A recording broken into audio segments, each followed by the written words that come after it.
జార్ఖండ్ ముక్తి మోర్చా, కాంగ్రెస్ పార్టీ, కమ్యూనిస్టులు ఒక్కటై ఎన్నికల్లో పాల్గొంటున్నది జార్ఖండ్లో. భారతీయ జనతా పార్టీ స్థానికంగా ఉన్నటువంటి ఒక రెండిటితో కలిపి పోటీ చేస్తున్నది అదే జార్ఖండ్లో.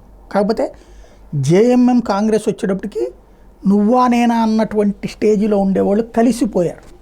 సీట్లు తక్కువే పోటీ చేస్తున్నారు. టోటల్గా 81 సీట్లకి గాను ఇద్దరూ దాదాపుగా ఒక 10-15 తేడాతో హయ్యెస్ట్ జేఎంఎం, సెకండ్ కాంగ్రెస్ కూడా భారీ సీట్లే చేసి.